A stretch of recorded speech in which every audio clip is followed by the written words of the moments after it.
मेहंदी लगा के रखना, डोली सजा के रखना, आएंगे तुझे लेने गोरी। तेरे सजना हाल में यह गाना बज रहा था। अपनी सखियों के बीच घिरी मेहुल के हाथों पर मेहंदी लग रही थी, साथ में उसकी सहेलियां उसे छेड़ भी रही थीं, जिसे सुनकर मेहुल का चेहरा शर्म से लाल हो रहा था। मेहुल रोहित के सपनों में खोई हुई थी। तभी मेहंदी लगाने वाली की आवाज़ सुनकर मेहुल सपनों के संसार से बाहर निकल आईं। वह कह रही थीं कि मेहंदी के रंग को और गहरा करने के लिए लौंग का धुआं हाथों पर ले लेना तो मेहंदी का रंग और भी गहरा हो जाएगा। वास्तव में मेहुल के हाथों में मेहंदी का रंग बहुत गहरा रचा था।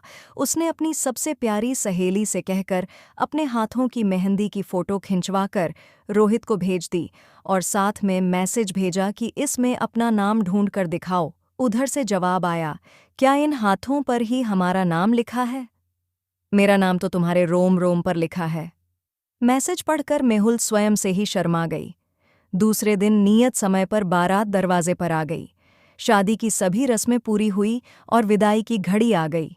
विदाई के समय मेहुल का रो रो के बुरा हाल था। उसकी यह दशा रोहित से देखी नहीं जा रही थी।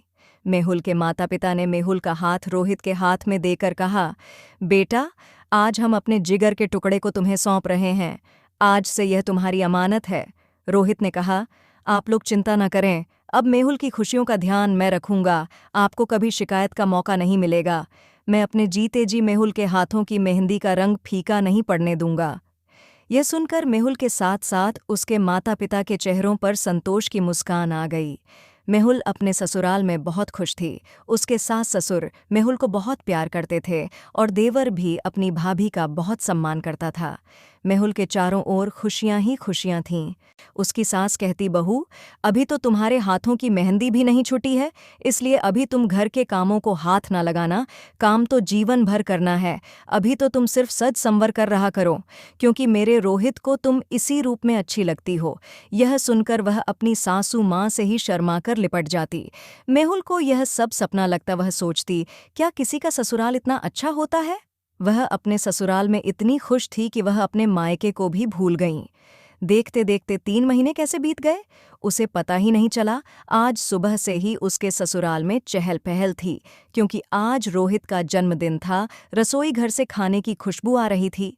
घर में शाम को इसी खुशी में एक छोटी सी पार्टी रखी गई थी। सभी तैयारियां पूरी हो गई थीं। मेहुल ने आज भी अपने हाथों में मेहंदी लगवाई थी, क्योंकि मेहुल के मेहंदी रचे हाथ रोहित को बहुत पसंद थे।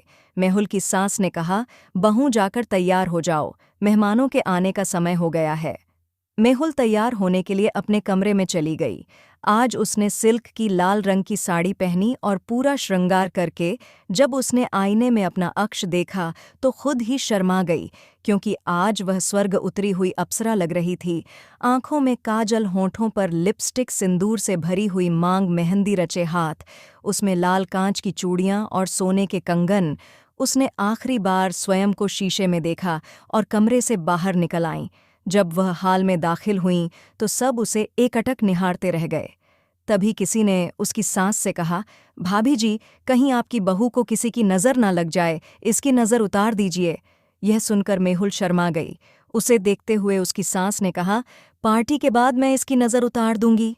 तभी किसी ने कहा, अरे भाई, जिसका जन्मदिन है वह कहीं दिखाई नहीं दे रहा है। मेहुल के पिता ने कहा, अरे वह बाजार तक गया है, मेहुल के लिए बालों में लगाने के लिए गजरा लेने। सभी मेहुल को देखकर मुस्कुराने लगे। मेहुल ने शर्मा कर अपनी पलकें झुका लीं। तभी मोहल्ले का एक लड़का भागता हुआ आया और बोला, अंकल जी, रोहित भैया का एक्सीडेंट हो गया है। ये सुनते ही वहां सब घबराकर बाहर की ओर भागे। उस लड़के ने बताया कि उन्हें अस्पताल ले जाया गया है। सभी अस्पताल पहुंच गए। वहां उन्हें पता चला कि रोहित का ऑपरेशन हो रहा है। उसके सिर पर बहुत चोट आई है। घर के सभी लोग सांस रोके भगवान से उसके जीवन के लिए प्रार्थना कर रहे थे। तभी डॉक्टर ने आकर बताया कि रोहित को बचाया नहीं जा सका। ये सुनकर वहां हाहाकार मच गया।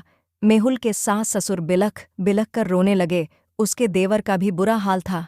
पर रोहित की मौत का समाचार सुनकर भी मेहुल की आंखों में आंसुओं नहीं थे। वह जैसे जड़ हो गई थी। उसी हालत में सब उसे घर लेकर आ गए। सबने उसे रुलाने के बहुत जतन किए, पर वह पत्थर की मूर्ति की तरह बैठी रही। रोहित के अंतिम यात्रा की तैयारी पूरी हो गई।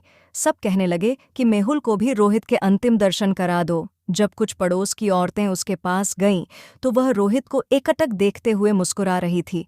सभी आपस में बात करने लगी, कैसा कलयुग आ गया है, पति की मौत। पर भी आजकल की औरतें आंसू नहीं बहातीं, उसकी मौत पर हंसती हैं। यह सुनकर सबने मेहुल की ओर देखा। सचमुच उसके चेहरे पर मुस्कान थी। उसके घर वाले यह देखकर आश्चर्य में पड़ गए कि जो मेहुल रोहित के शरीर पर लगी एक खरोंच देखकर रोने लगती थी, आज वह रोहित की मौत पर हंस रही है। उन्हें यह देखकर विश्वास नहीं हुआ। तभी एक औरत ने नफरत से मेहुल के कंधे को पकड़ते हुए कहा कि पहले अपने पति का अंतिम दर्शन कर लो, फिर मुस्कुराना। पर यह क्या?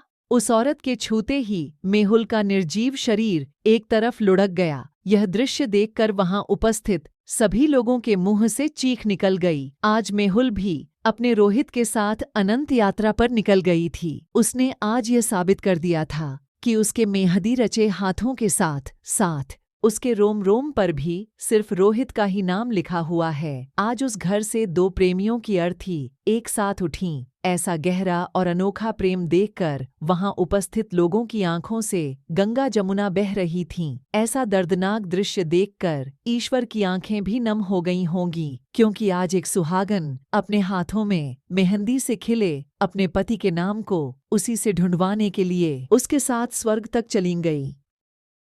कैसी लगी आपको ये कहानी? कमेंट में ज़रूर बताएं।